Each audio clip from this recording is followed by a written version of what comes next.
Welcome to the deep dive. Today, we're focusing on just one source. It's a narrative called The Story of Ashok, an American dream gone very wrong.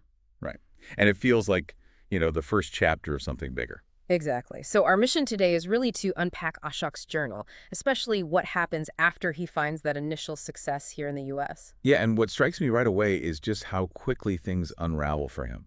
I mean, he seems to have it made, right? That classic American dream story. And then, poof, it just collapses. It's quite dramatic. It really is. So, the basics.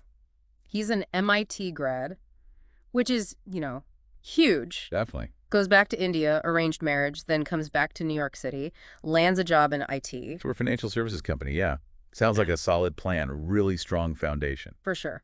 And the story says he did well, moved up quickly in IT there. And then moved again to a startup. That's where he apparently achieved relative wealth. Yeah. So comfortable, doing well financially. Right. But here's where it takes that sharp turn you mentioned.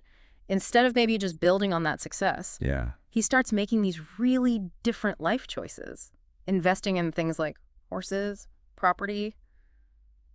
Okay, maybe not too strange yet. But then there's the other part, actively trying to cultivate this tougher image. Exactly. But hanging around with, well, the source calls them Italian and Russian gangsters. It's just a jarring shift. It really makes you pause. Like, what was missing? He had the success, the education. Oh. Why seek validation from that crowd? It feels like a catalyst. Definitely seems that way. Because the narrative then details him, staying out super late. Right, the gambling starts. Heavy gambling, cards, sports, Yeah. with these new associates. And drinking, drug use gets mentioned too. It's a whole package of risky behavior. And it catches up fast, doesn't it? The gambling debts pile up, specifically with the Italian group. Yeah, and the consequences sound brutal. Threats, actual violence. Because he just couldn't pay. It really highlights that desperation trap, financial trouble making him vulnerable. Totally.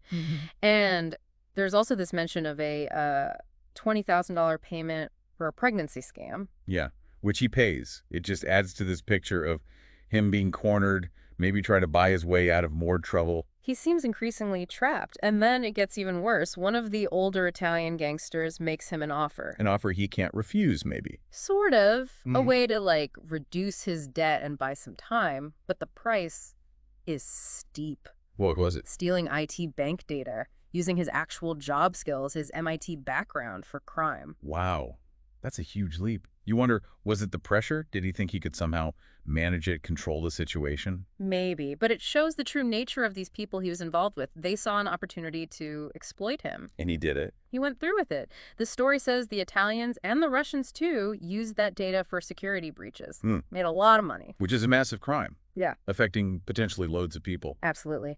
And just when you think it can't get darker, his boss finds out. Oh, no. Yeah, discovers what Ashok's been doing, threatens to report him to the authorities. And what happened? Well, this is chilling. The boss died.